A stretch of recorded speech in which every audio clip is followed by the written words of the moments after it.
Oi, pessoal, tudo bem? Esse é o Clean Cirúrgico, o podcast voltado para descomplicar a medicina perioperatória e suas nuances. Aqui é Raquel. Aqui é o Bruno. Mateus, Sejam sejam bem-vindos. bem-vindos.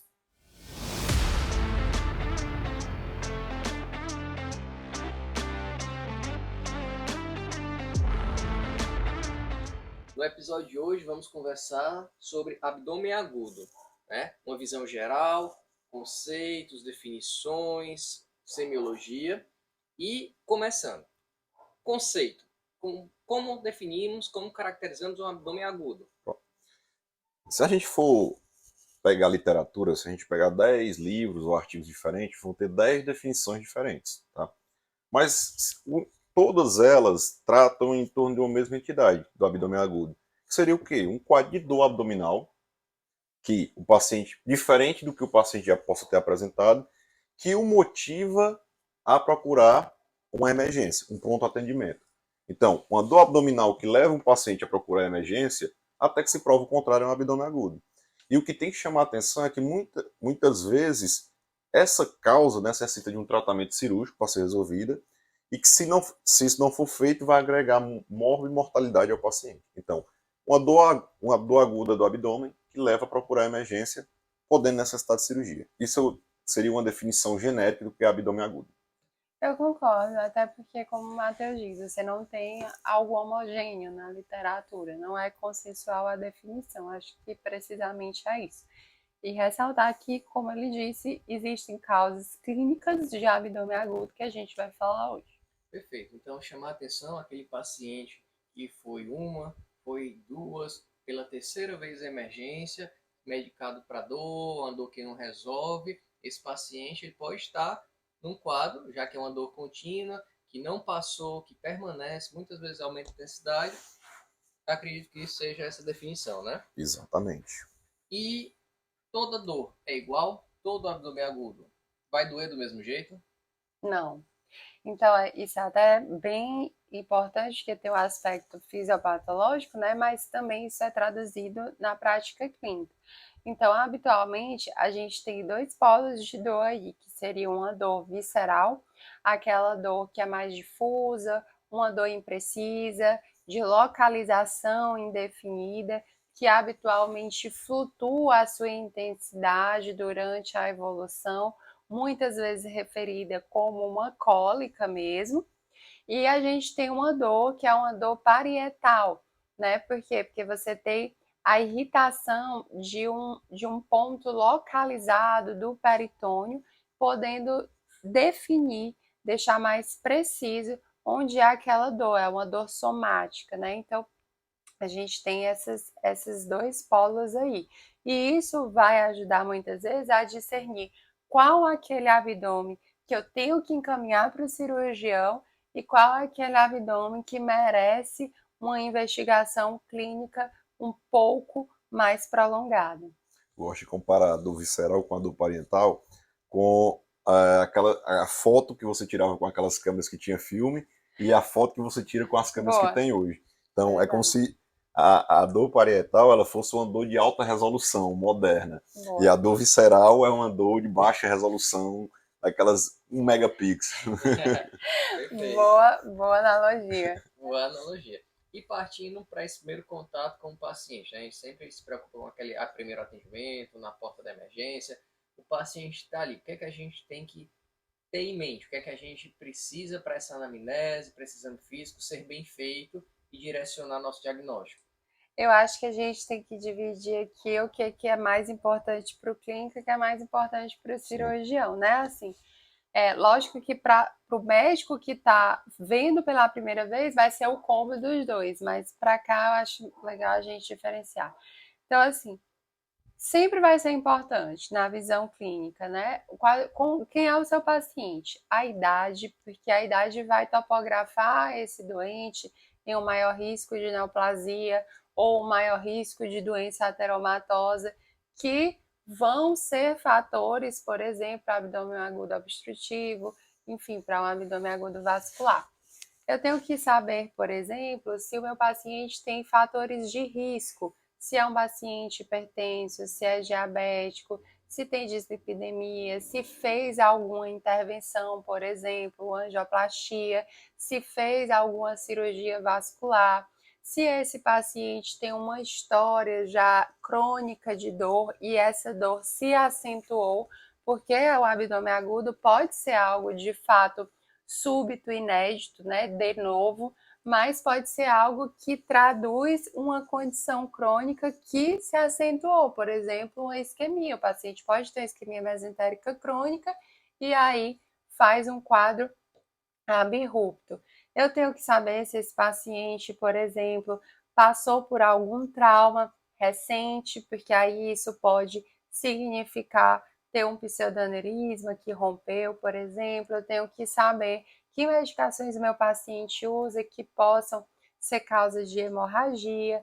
Eu tenho que saber, por exemplo, se esse meu paciente tem alguma doença clínica que sabidamente está relacionada a abdômen agudo não cirúrgico, como a doença falciforme, como o paciente com insuficiência adrenal, que pode ter crise addisoniana, como o paciente com porfiria intermitente aguda. Então, eu tenho que saber se esse paciente tem algum fator de risco para pancreatite, por exemplo, se ele é etilista, se ele tem alguma história, por exemplo, de malformação pancreática, que também pode ser fator de risco. Eu tenho que saber se o paciente teve algum contato com animal peçonhento, que também pode ser causa de abdômen agudo, né, clínico. Ah, foi uma picada de escorpião, ou uma picada de Latrodectus, né, a viúva negra. Teve algum acidente ofídico também. Então, esse contexto. Tenho que saber se o meu paciente tem outros comemorativos. Ah, tem uma febre aí na jogada, que esse paciente, será se isso não é, por exemplo, um CMV da vida e esse paciente está lá com hepatite e tudo relacionado a CMV, que tem nada a ver com nada cirúrgico. Então, você vai tendo essas nuances de identificação do paciente, de avaliação de comorbidades, internações prévias desse paciente, procedimentos prévios, medicações que estão em uso, para você delinear, principalmente para o clínico, essas causas de abdômen agudo não cirúrgico. E eu acho que dessas, as principais, né, que a gente tem que focar é a avaliação quanto à presença de disfunção renal, porque a uremia, a presença de diabetes, porque a cetacidose, a presença de comorbidades por conta da crise addisoniana, a doença falciforme e a porfiria intermitente aguda. História de doença cardiovascular, por conta do IAM, pericardiopatias, enfim, pneumopatias, tudo que podem ter pneumonia lá, enfim, complicar, ou um TEP lá, enfim, simular um abdômen agudo. E essas histórias de quadros tóxicos, né? Eu acho que isso daí é o principal. E só para terminar da parte clínica, uma coisa importante é a adicção. O paciente que tem adicção, principalmente teve internações prévias, aí usou opioide, não sei o que, sai adicto ao opioide, uma das manifestações de abstinência a, a, a esses narcóticos, né, opioides, enfim, é a dor abdominal. Então, acho que isso daí é o quadro, assim, para o clínico, talvez sejam os aspectos mais importantes. Sim. Aí, para cirurgião. Na anamnese do paciente com dor abdominal, do ponto de vista cirúrgico, eu acho que a gente nunca pode deixar de perguntar aspectos relacionados, como sintomas sistêmicos, como febre, se acha que a pessoa está ficando, principalmente se pergunta muitas vezes ao acompanhante, se acha que está havendo uma queda do estado geral do paciente, em relação à ingesta alimentar, como é que está o apetite do Perfeito. paciente. Então, muitas vezes, os quadros abdominais obstrutivos, inflamatórios, o paciente tem uma hiporexia. Tá? Obviamente que a gente não pode considerar que 100% das vezes vai ser assim, mas a, a hiporexia é algo que fala muito a favor de uma doença cirúrgica. Tá? A presença de como é que está o hábito intestinal. Então, o paciente houve uma mudança do hábito intestinal, ele já era constipado e continua não, agora está com diarreia, com que frequência ele vai habitualmente ao banheiro e como é que está depois que começou o quadro. Em relação à perda ponderal, principalmente nos quadros que, embora tenha uma agudização, já teve outros episódios. Então, está havendo perda ponderal, pensando numa doença neoplásica, doenças da via biliar, teve icterícia, então tem que perguntar sintomas de colestase, se ficou com a esclera amarelada, se a urina mudou de cor, se as fezes mudaram de cor. Então, eu acho que, independente da causa, se teve vômito, se teve náusea, o que começou primeiro, se foi a dor que começou primeiro e depois veio a náusea, ou a náusea começou antes da dor. Geralmente a gente sabe que existe, de modo geral, um certo aforismo que diz que nas causas cirúrgicas vem a dor primeiro e a náusea e o vômito depois.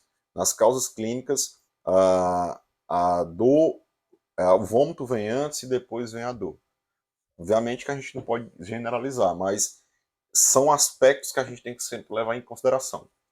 Hábito intestinal, sintomas sistêmicos, como é que está o apetite, se tem perda ponderal, sintomas de colestase. Então, acho que tem que sempre ser lembrado isso. Tá?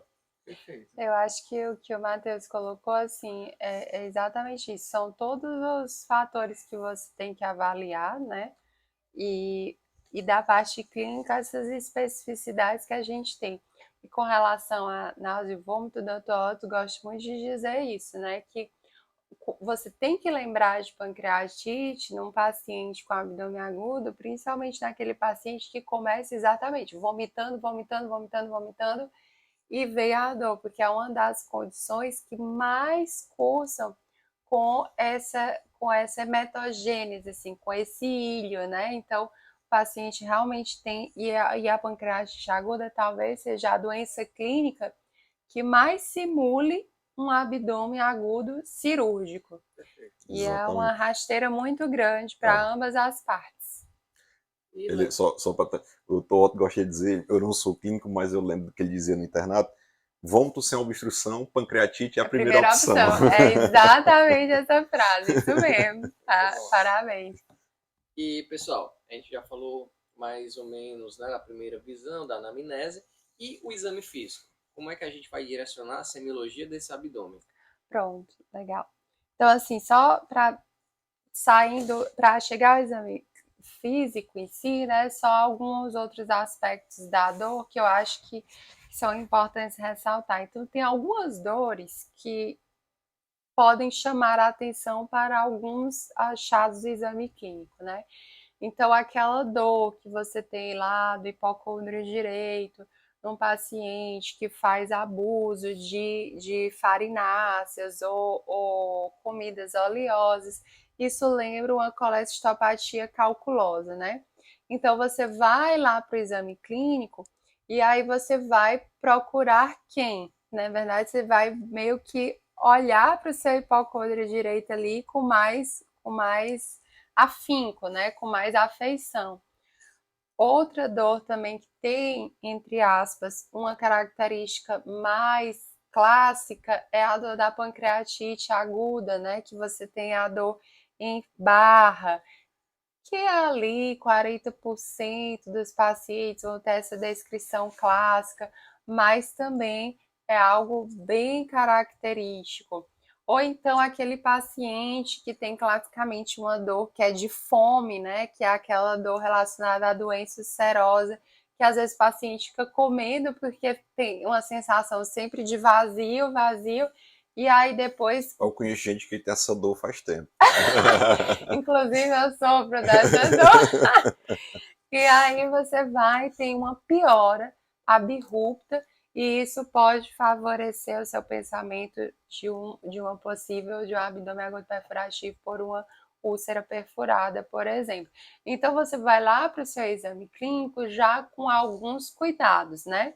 E aí no contexto de uma pancreatite, por exemplo, você vai lá tentar avaliar a presença de alguns sinais clássicos na inspeção, ver se esse paciente, por exemplo, no caso de uma peritonite bacteriana, ele tem algum sinal de hepatopatia, que pode dar um quadro de dor abdominal agudo, abdômen agudo, mas é uma peritonite bacteriana espontânea.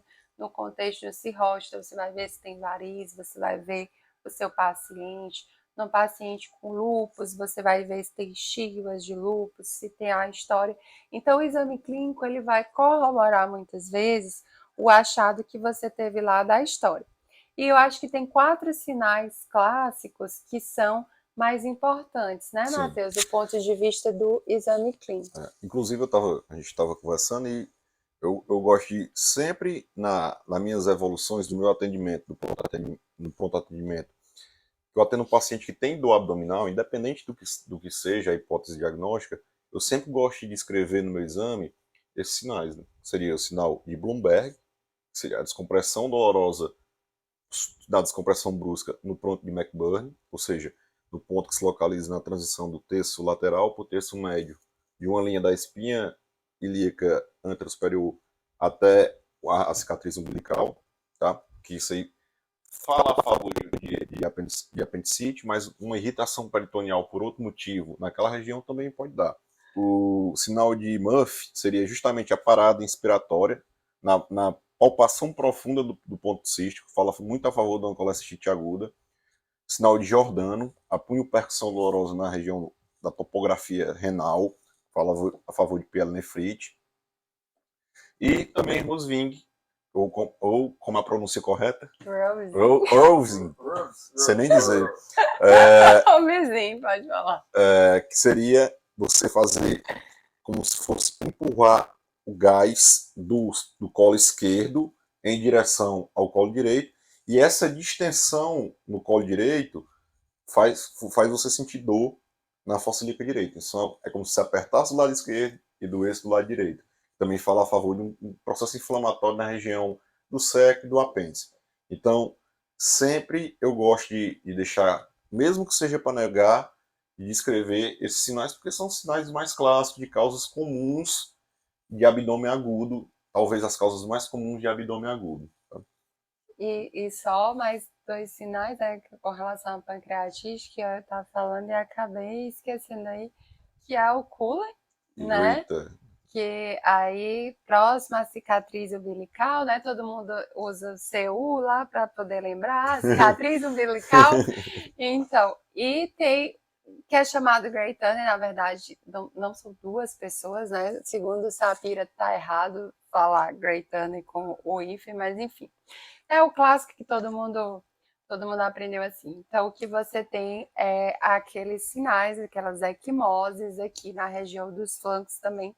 Então, isso daí são sinais de, na verdade, hemorragia retroperitoneal. Exatamente. Que pode estar presente na pancreatite necrohemorrágica, pancreatite grave, né? Então, são 2 sinais aí para a gente ficar atento. E eu acho que o último é a presença da peristalse visível. Sim. Que pode As ondas de acontecer. Kussmaul. As ondas de Kussmaul, exatamente. Olha só. Então, acho que de exame clínico é isso, né? Lembrar que uma coisa que a gente tem que sempre buscar é se tem irritação peritoneal. Tá? Então, os sinais de irritação peritoneal, além desses que a gente falou, seria uma percussão dolorosa, já que a percussão faz o peritônio vibrar, e uma defesa, né, uma rigidez abdominal, da musculatura abdominal, fora do que é o normal. Então, isso aí a gente tem que pensar em peritonite, irritação peritoneal também. A atitude do paciente, A atitude, né? Assim, acho que o exame do paciente começa quando ele entra na sala. Perfeito. Parece ser uma frase da aula de semiologia, clínico, né? Dita mas, por um clínico. mas exatamente, mas isso é a verdade. Então, a forma como o paciente entra em consultório, a marcha dele, fala muito a favor se ele está tendo uma dor de irritação peritoneal, se ele está tendo uma dor visceral. Então, tudo isso já tem que ser observado. A forma como que ele deita na maca para ser examinado, a velocidade, tudo isso tem que ser observado para contribuir com o nosso diagnóstico. Exatamente, é aquele polo, né? A dor visceral é o paciente mais agitado, o paciente que não acha canto, e a dor parietal, geralmente aquele paciente que está mais quieto, está encolhidinho, não quer que mexam com ele, né? Exatamente. Esses pontos. Perfeito. Obrigada. Muito bom. Você achou tão bom que eu fico olhando aqui. Eu gosto desses encontros da gente. E lembrar que essa anamnese básica começa com a inspeção, a ausculta, então sempre checar os vidros, né? A palpação, eu acho interessante, além de testar os sinais, você descrever a sua palpação, Sim. né? É, Palpação verdade. superficial, palpação profunda, se teve uma impressão diferente, talvez valha a pena manter esse paciente em observação por mais tempo, faz uma analgesia, observa. Paciente que costuma ter um abdômen agudo, não é uma dose de dipirona, não é um paracetamol que vai tirar essa irritação peritoneal dele. Então, um dos primeiros princípios, né? Aliviar Exatamente. a dor. Não justifica você não analgesiar um paciente porque você acha que é uma apendicite e pode simular, pode falsear O exame do de... cirurgião. Isso. Exatamente. não. Apesar disso, da gente dizer isso, é uma coisa que é muito comum, que durante muito tempo foi defendido, né? Isso. Não fazer analgesia para não atrapalhar o diagnóstico, né? Isso eu acho que é uma coisa que tem que ser derrubada o mais rápido possível. Não é Cancelada.